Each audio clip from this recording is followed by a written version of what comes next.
আসসালামু আলাইকুম ওয়া রাহমাতুল্লাহ।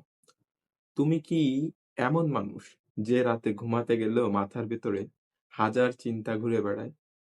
হুম? এটা সবার সাথে হয়, এটা আমার সাথেও হয়। একটা ছোট বিষয় নিয়েও বারবার ভাবো। আর শেষে নিজেরই কিন্তু মাথা খারাপ হয়ে যায় বা মাথা খারাপ করে ফেলো। ঠিক আছে? এটাই হচ্ছে ওভার থিংকিং। একটু পজ দাও।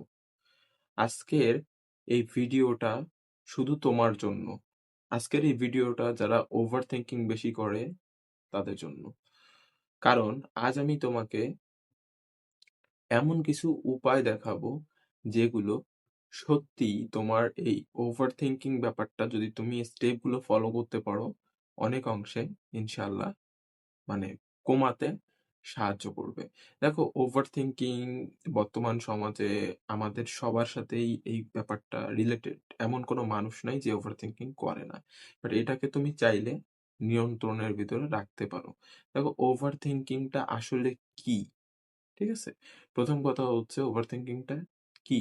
সহজ ভাষায় যদি আমি তোমাকে ওভার থিংকিংটা বুঝাই তাহলে বলতে পারি একই চিন্তা, একই চিন্তা বারবার করা। ভবিষ্যৎ নিয়ে অযথা ভয় পাওয়া। তুমি দেখো তোমার ভিতরে ভবিষ্যতে কি করব, কি খাবো, চাকরি পাবো এগুলা নিয়েও তুমি ভয় পাও। অতীতের ভুল নিয়ে বারবার রিগ্রেট ফিল করা। এতে করে কি হয় জানো? তোমার ভেতরে স্ট্রেস হরমোনটা বাড়ে। ঠিক আছে? আমাদের যে স্ট্রেস হরমোন এটা বেড়ে যায়। তোমার যে কনফিডেন্স লেভেলটা আছে এই এক জিনিস নিয়ে বারবার চিন্তা করার কারণে কনফিডেন্স লেভেলটা কমে যায়। ঠিক আছে? ডিসিশন নিতে কিন্তু দেরি হয়। ঠিক আছে? এই ওভার থিংকিং এর জন্য এটা করব কি করব না, করব কি করব না। তো এখানে তোমার সবচেয়ে খারাপ ব্যাপার হলো ওভার থিংকিং তোমার জীবনের সুন্দর মুহূর্তগুলো কিন্তু নষ্ট করে দিচ্ছে বা নষ্ট করে দেয়। ঠিক আছে? আমাদের জীবনের সুন্দর মুহূর্তগুলো এই ওভার থিংকিং নষ্ট করে দেয়। তো আমি তোমাকে কিছু টিপস দেই, যেগুলো ফলো করলে তুমি মোটামুটি ওভার থিংকিং কে নিয়ন্ত্রণ করতে পারবে। নিজের ভেতরে একটা ব্যাপার তৈরি করো। যখন তুমি ওভার থিংকিং করবে, ১ম এ বুঝতে হবে, নিজেকে বলবে যে, "আমি কিন্তু এই জিনিসটা নিয়ে ওভার থিংকিং করতেছি।" মাথায় দাও যে, "এটা কিন্তু প্রকৃত চিন্তা না, এটা আমার অতিরিক্ত চিন্তা। এটা আমার ওভার থিংকিং হচ্ছে।" এই চিন্তাটা তুমি মাথার ভিতরে দাও। যখন মাথায় চিন্তা নিয়ে আসবে, নিজেকে বলো যে, "আমি এখন ওভার থিংকিং করছি।" তাহলে তোমার মাথায় যখন এই ব্যাপারটা আসবে যে ওভার থিংকিং করতেছো, দেখবা যে এখান থেকে তুমি রিলিফ পাচ্ছ। এরপরে ৫ সেকেন্ড রুল ব্যবহার করো। Just ৫ second rule. এই টেকনিকটা আমি তোমাকে বলতে পারি যে ৫ সেকেন্ডের মধ্যেও তুমি একটা অ্যাকশন নাও। বারবার এটাকে নিয়ে ভেবো না যে কি হবে? ক্ষতি হবে নাকি অপমান হবো বা কিছু না। যেমন এক্সাম্পল আমি তোমাকে বলি। তুমি ভাবছো যে তুমি ফোন করবে কি করবে না, করবে কি করবে না। এটা নিয়ে তুমি ঘন্টার পর ঘন্টা ভেবো না। বরং মাত্র ৫ সেকেন্ডের ভিতরে তুমি ডিসিশন নাও এবং তুমি ফোন করে ফেলো। সমস্যা নেই।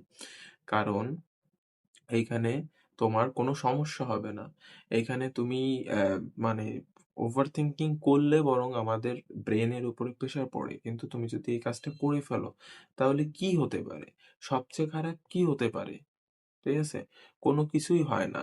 বাস্তব চিত্র হচ্ছে বেশিরভাগ সময় কিন্তু ওভারথিংকিং করো যে এটা কি আমার সাথে খারাপ হবে, খারাপ হবে। কিন্তু বেশিরভাগ সময় কোনো খারাপ কিছুই হয় না। সো এটা করে ফেলতে হবে। ওভারথিংকিং এর হাত থেকে বাঁচতে গেলে এই ৫ সেকেন্ডের ভিতরে কাজ করার চিন্তাভাবনা মাথার ভিতরে আনতে হবে। সারাদিন এই জিনিস নিয়ে ভাবা যাবে না। এরপরে আমি বলতে পারি রাইট ডাউন করো। ঠিক আছে? মাথার ভিতরে না রেখে তুমি বরং এই জিনিসটাকে লিখে ফেলো। যেকোনো কিছু মাথার ভিতরে না লিখে মাথার ভিতরে না রেখে লিখে ফেলো। এতে করে কি হয়? এতে তুমি যে বেনিফিটটা পাবে তোমার মাইন্ড, তোমার মন মানসিকতা হালকা হবে। চিন্তা পরিষ্কার হবে। এরপরে আমি তোমাকে বলতে পারি যারা বেশি ওভারথিংকিং করো এটা খুবই গুরুত্বপূর্ণ। নিজেকে ব্যস্ত রাখো, বিজি থাকো। এই এটা তোমার অ্যাকশন হিসেবে কাজ করবে। যেমন তুমি ওভারথিংকিং এর মনে করো যে তোমার ভিতরে ওভারথিংকিং এর ফ্যাক্টরি। সারাদিন ওভারথিংকিং করতে থাকো। না ভাই কইরো না। নিজেকে ব্যস্ত রাখো, ওয়ার্কআউট করো। ঠিক আছে? একটু জিমে যাও, ওয়ার্কআউট করো, লার্নিং করো, নতুন কিছু শেখো, কাজ করো ভাই। এগুলা করলে তুমি ওভারথিংকিং করার সময়ও পাবে না ইনশাআল্লাহ। তো এইগুলো করতে হবে। এরপরে আমি তোমাকে বলতে পারি কন্ট্রোল হোয়াট ইউ ক্যান, মানে সবকিছুই কিন্তু তোমার হাতে না। একটা জিনিস তোমার বুঝতে হবে যে সবকিছু তোমার হাতে না। তোমার নিজের কাজ তোমার হাতে। সো তুমি তোমার নিজের কাজটা নিজে করো। নিজের বিহেভিয়ারটা নিজে মেইনটেইন করো। ওভার থিংকিং করে কোনো লাভ নেই। যেটা বাইরের দ্বারা হচ্ছে, যেখানে তুমি বাইরের থেকে কোনো কিছুতে মানে শিকার, সেখানে আসলে তোমার ওভার থিংকিং করে কি লাভ? কোনো লাভ আছে? যেটা হওয়ার সেটা তো হবে। এরপর আমি তোমাকে একটা উপায় দেই, ডিপ ব্রেথিং। মানে দীর্ঘ একটা শ্বাস নাও নিজের ভেতরে। এটাকে ৫ সেকেন্ড ভেতরে নাও। ৫ সেকেন্ড ধরে রাখো, মানে হোল্ড করে রাখো এবং ৫ সেকেন্ড পরে আবার এটাকে ছেড়ে দাও। ঠিক আছে? মানে ৫ সেকেন্ড এরকম নাও, ভেতরে রাখো এবং ছেড়ে দাও। এর ফলে তোমার মাইন্ডটা ফ্রেশ হবে। তোমার ব্রেইন একটা আলাদা পাওয়ার পাবে এই শ্বাস টেকনিক পদ্ধতি ফলো করলে।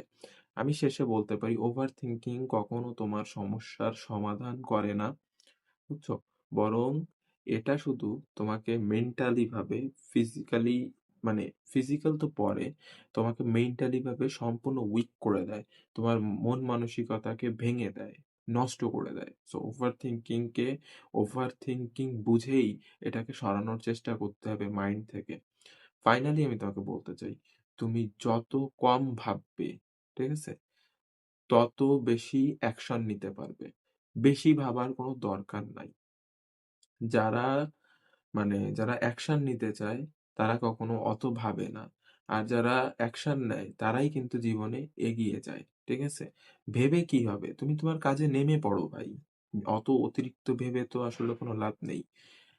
ফাইনালি বলি, আমার ভিডিওটা যদি তোমার ভালো লেগে থাকে তাহলে ভিডিওতে একটা লাইক করো। আর তোমার বন্ধুদের সাথে শেয়ার করো।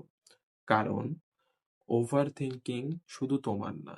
ওভার থিংকিং অনেকেরই সমস্যা। ওভার থিংকিং অনেকের জীবন নষ্ট করে দিচ্ছে। এই জন্য তুমি এই ভিডিওটা তোমার বন্ধু বান্ধবের ভিতরে শেয়ার করতে পারো। পরিশেষে বলতে চাই, আমার চ্যানেল সাবস্ক্রাইব করে দাও। আমার চ্যানেলে এই ধরনের মোটিভেশন সহ বিভিন্ন লাইফ ম্যানেজমেন্ট টাইপের ভিডিও রেগুলার আপলোড হয়। তো আমার চ্যানেল সাবস্ক্রাইব করে দাও, ভিডিওতে লাইক করে দাও এবং কমেন্টে জানাও আরো কোন ধরনের ভিডিও তোমরা চাও। পরবর্তী ভিডিওতে ইনশাল্লাহ দেখা হচ্ছে। আল্লাহ হাফেজ। আসসালামু আলাইকুম ওয়া রাহমাতুল্লাহ।